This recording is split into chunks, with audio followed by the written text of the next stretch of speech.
반갑습니다. 최성우입니다. 벌써 이제 9월 두 번째 주 이 도서 소개 시간인데요. 4분기죠. 9월부터는 9월, 10월, 11월 학생들 이제 개학도 했고 학교 생활하면서 학교에서 배우는 내용들이랑 좀 연관시켜서 비문학 주제를 좀 다루는 인문탐구분기입니다. 인문하면 뭐가 생각날까요? 뭐 문학, 역사, 철학인데 문학은 저희가 분기를 좀 따로 하잖아요. 그래서 이제 역사랑 철학이라는 주제를 주로 많이 다루고, 또 하나는 이제 우리 주변에 있는 문화나 풍습, 한국사 공부하는데 좀 기초가 되는 내용들도 같이 소개를 계속 해드리려고 합니다.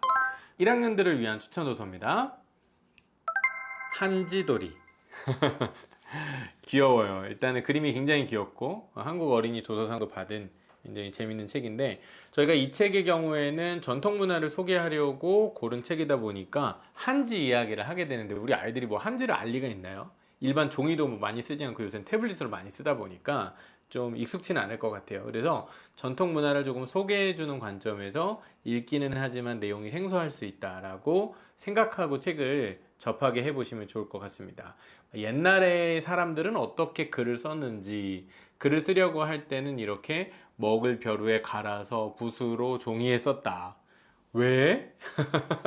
아이들은 그렇게 부를 것 같아요. 그래서 그만큼 옛날 사람들이 살았던 삶의 방식과 지금의 방식이 서로 다르다는 점, 그런 시간의 차이, 그리고 그럼에도 불구하고 우리나라의 전통적인 문화, 글씨의 체, 글씨의 모양, 이런 것들에 대해서 아이들이랑 좀 이야기를 하면서 이 주제를 좀 다뤄가시면 좋을 것 같습니다. 사실 이런 정보 위주의 책을 다룰 때에는 그 이야기 책이 주는 재미와는 또 다른 형태의 재미가 있는데, 저학년들의 경우에는 아무래도 낯설고 새로운 정보를 접하는 그런 호기심을 자극하는 재미가 있겠죠.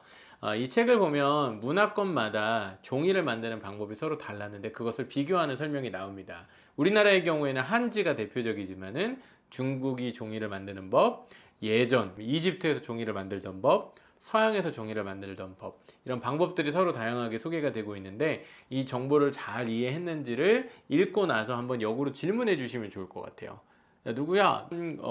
중국에서는 어떻게 종이를 만들었다고 설명해? 이런 방식으로 자기가 이해한 것들을 말로 한번 꺼내 볼 수 있도록 그렇게 정보를 요약하는 훈련을 하기에 적합한 책일 것 같아서 아이들이랑 재밌게 읽어보시면 좋을 것 같습니다. 다음은 초등학교 2학년들을 위한 추천 도서인데요. 12지신 동물 이야기. 딱 봐도 이제 어른들은 아시죠? 12지신. 근데 이런 거 책까지 읽어야 되나? 그럴 수 있습니다. 우리가 의외로 그 해마다 띠가 있다는 걸 아이들이 알고 있거든요. 나는 원숭이 띠야, 나는 돼지 띠야, 이런 걸 이야기하듯 아이들이 이제 재미있게 보고 있는데, 그 12동물이 무엇이 있는지, 그리고 12동물이 왜 정해지게 되는지, 그 이야기를 차근차근 들을 만한 기회가 별로 없어요. 그래서 그 이야기를 보기에 적합한 책이어서 소개를 드립니다. 전통문화라고 하는 건 다시 한번 말씀드리지만 지금은 익숙치 않아요. 예를 들면 이 12달, 그리고 12지신이라고 하는 동물의 상징이 왜 연도를 가리키는 데 중요했는지, 저희는 이제 뭐 60갑자 이렇게도 얘기를 하면서 60년마다 이제 돌아오는 하나의 흐름이 존재하고, 그것이 과거 기준으로는 시간을 구분하는 하나의 지혜였죠. 우리가 예를 들면 음력으로 생각하는 그 계절의 절기가 있듯이, 어떻게 보면 이 12지신, 그리고 그 해마다 돌아오는 특징들을 헤아리기 위해서, 세기 위해서 이러한 방법들이 필요했다는 이야기를 해주시면서 그 동물들의 의미를 좀 같이 살펴봐도 좋을 것 같습니다. 물론 일종의 미신이라고도 볼 수 있기 때문에 그 내용을 사실적으로 이해할 필요는 없지만, 과거 사람들이 동물마다 가지고 있던 상징의 이미지들이 있잖아요. 뚜렷한 것들이 있어요. 예를 들면은 소나 양, 말, 이런 동물들은 흔하니까. 그런데 12지신 너무 잘 아시겠지만 첫 번째 동물이 굳이 쥐를 택하고 있죠. 자, 그런데 왜 쥐가 하필이면 첫 번째 동물이기도 하고, 쥐는 어떤 특성이 있을까? 요즘 아이들은 쥐를 직접 만날 일이 없으니 쥐에 대한 이미지나 그림을 갖고 있지도 않을 텐데요.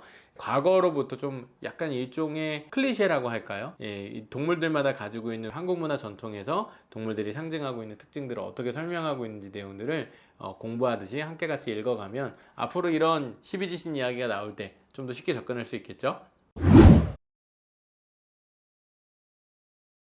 다음은 초등학교 3학년들을 위한 추천 도서입니다.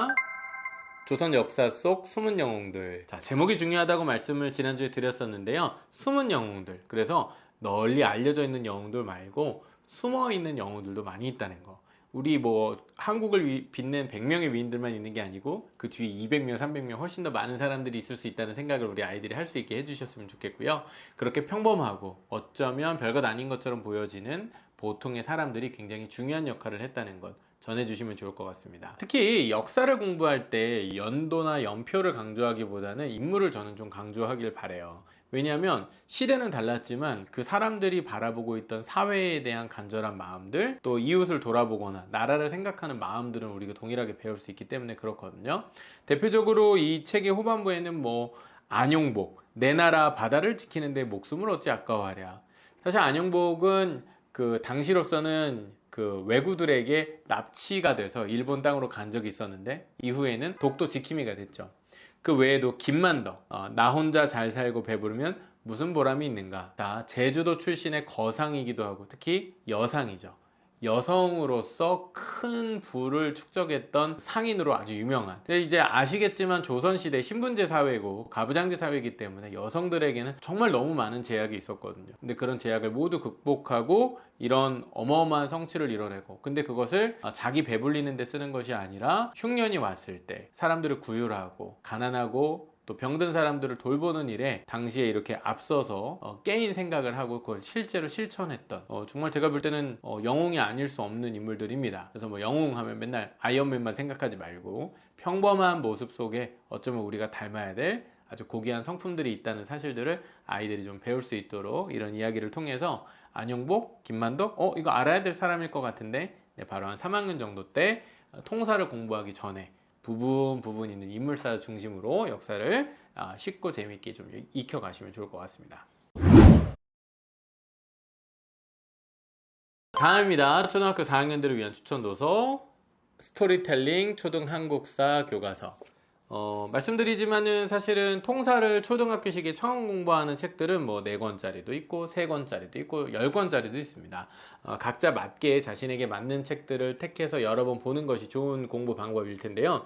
저희가 택한 이 책 같은 경우는 3권을 약 6주에 걸쳐서 소개를 해드릴 텐데, 이 정도 속도라면 너무 많지도 너무 적지도 않은 적절한 수준일 것 같습니다. 초등학교 4학년이라면 5학년 때 학교에서 통사를 배우기 전에 한 번 정도는 한국사를 훑고 가야 5학년 때 한국사 배울 때 나 왜 이렇게 모르지? 이거 처음 듣는 얘기인데? 이런 낯설음을 면할 수 있다는 점. 그런 의미에서 4학년 하반기 때는 꼭 한국사 통사 한 번은 보셔야 됩니다. 중요한 포인트예요. 자, 그래서 이 책 1권의 후반부는요, 후삼국시대, 그러니까 고려시대 전까지를 설명합니다. 사실은 신라시대나 삼국시대 얘기하면 너무 멀어요. 그 시대의 삶의 모습이 머릿속에 도통 그려지지가 않거든요. 그냥 그런 나라가 있었다더라 라고 하는 큰 흐름과 얼개를 알고 있는 걸로 충분할 것 같습니다.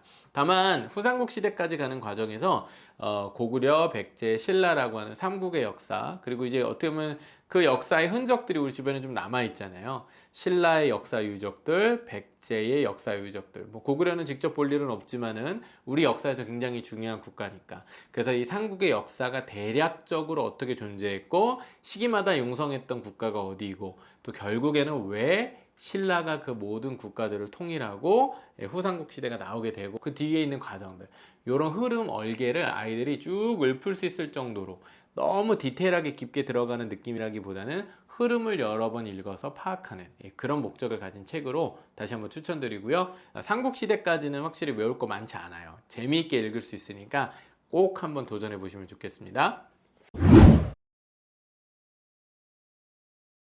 다음 초등학교 5학년들을 위한 추천도서 두근두근 한국사. 이게 사실 이 책도 저희가 2권으로 나눠져 있기는 한데, 사실은 한국사도 자세히 보려면 굉장히 이제 여러 가지 방법들이 있는데 시간들이 없으니까 적어도 2권 정도 압축적으로 이루어져 있고, 두근두근 한국사 같은 경우에는 통사의 쭉 흐름보다는 미시사, 문화가 많이 나오죠.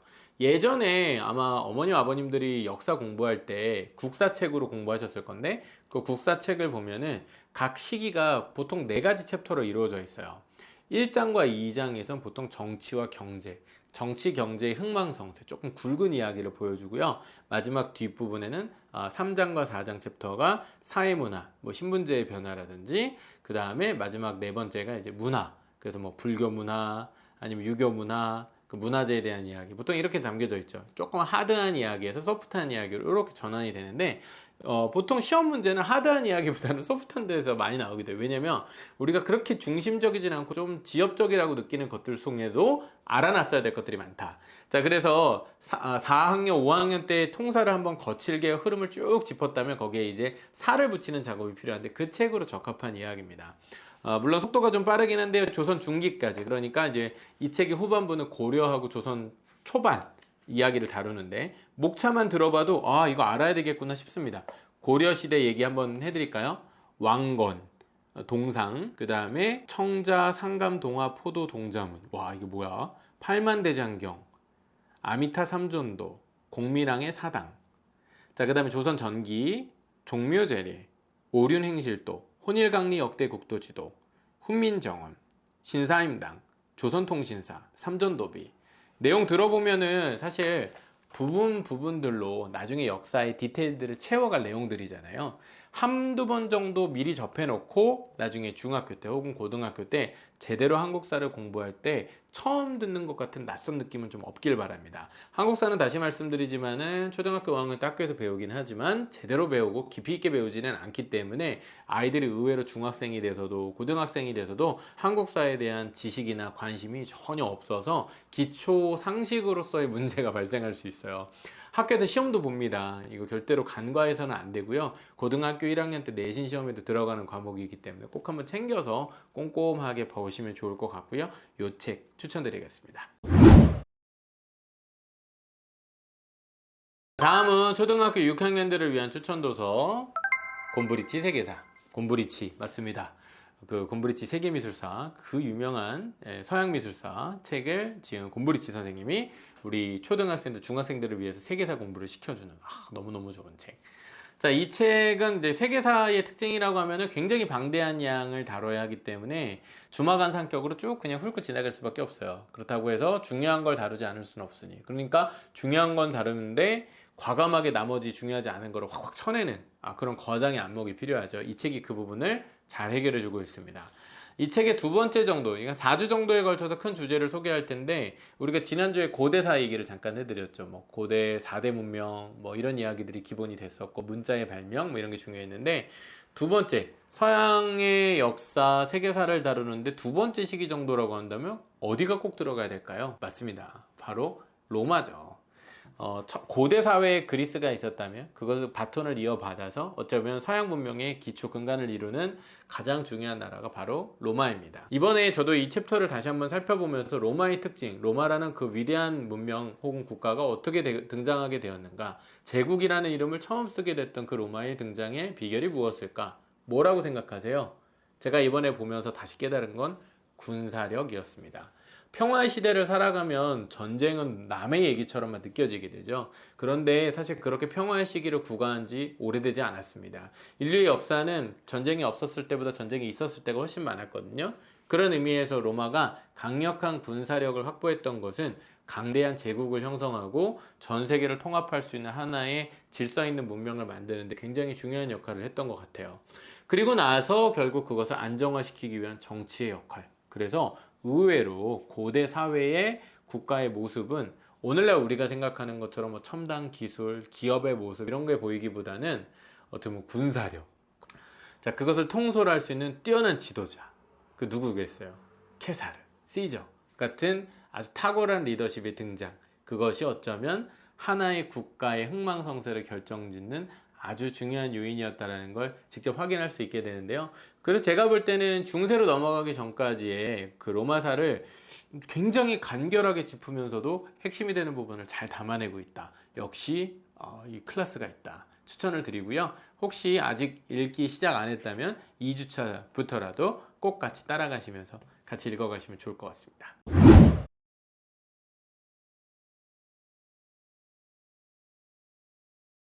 다음은 중학교 1학년 또 2학년 학생들을 위한 추천도서인데요. 조선왕조 실록. 자, 그런데 청소년을 위한 조선왕조 실록이고 주제별로 훑어보는 조선왕조 실록이에요. 자, 조선왕조 실록이라는 것 자체의 가치가 높다는 얘기를 지난주에 드렸었죠.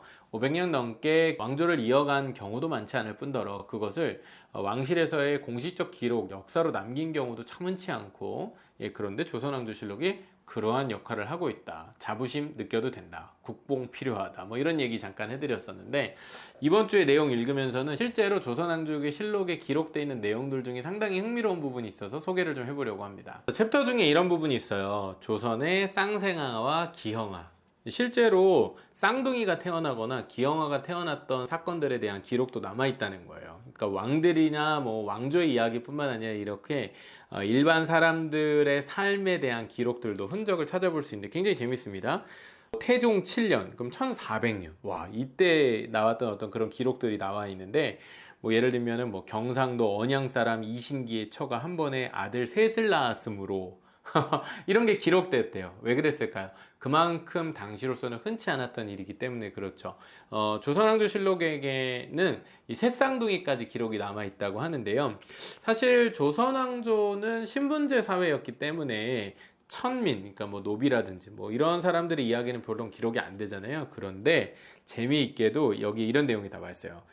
세종 116권 29년 4월 9일, 그러니까 1447년인데 함길도 길주에 사는 산호 귀산의 처가 한 번에 아들 셋을 낳았는지라 쌀과 콩 7섬을 하사하였다. 노비가 셋 쌍둥이를 낳은 거예요. 근데 수고했다고 나라에서 쌀과 콩 7섬을 하사했다고 합니다.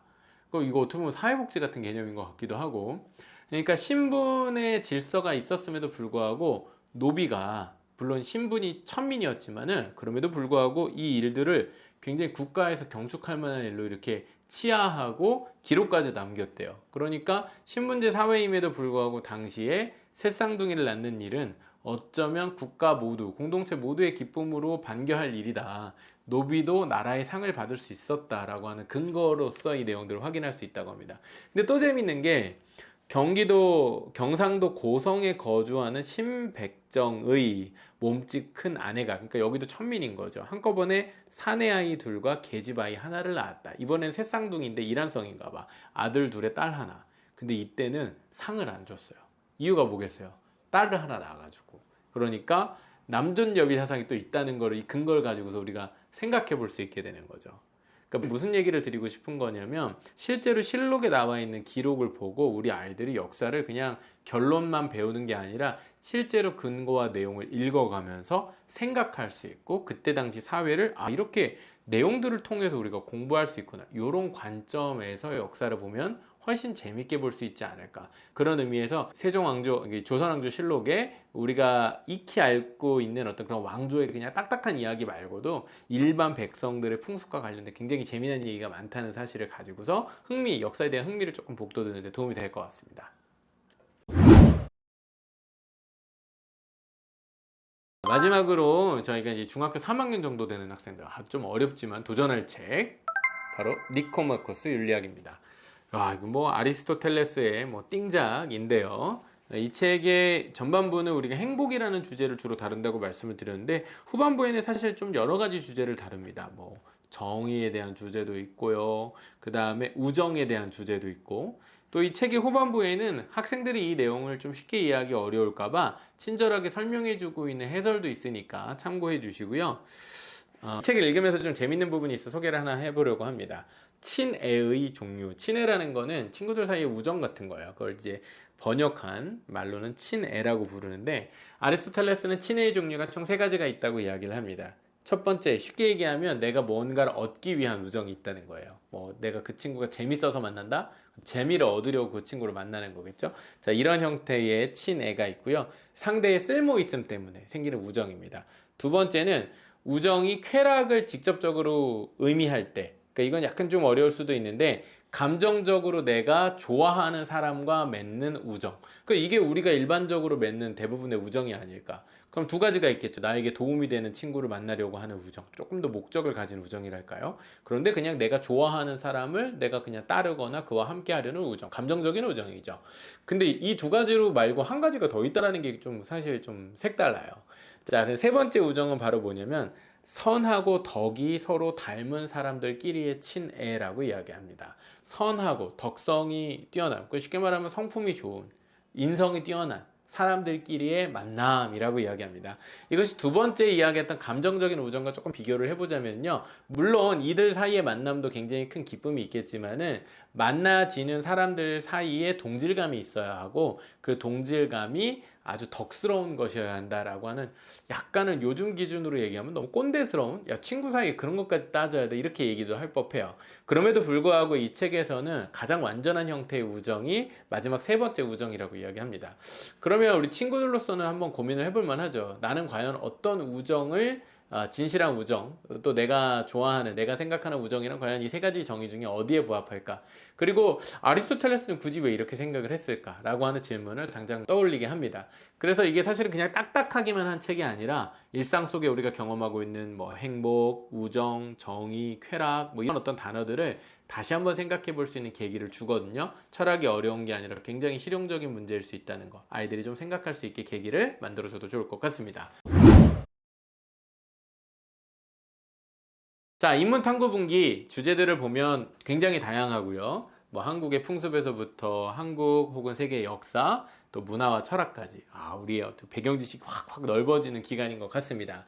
이런 책들 두루두루 살펴보는 것만으로도 뭔가 유식해지는 느낌이 날 텐데요. 꼭 한번 도전해 보시고 또 문학만 너무 좋아했던 친구들이라면 특히나 조금 약간 쉬운 책이라 할지라도 역사라든지 철학과 같은 주제에도 한 발 좀 내딛는 그런 이번 가을이 됐으면 좋겠습니다. 저는 그럼 다음 주에 또 재밌는 책 리스트로 찾아뵙도록 하겠습니다. 감사합니다.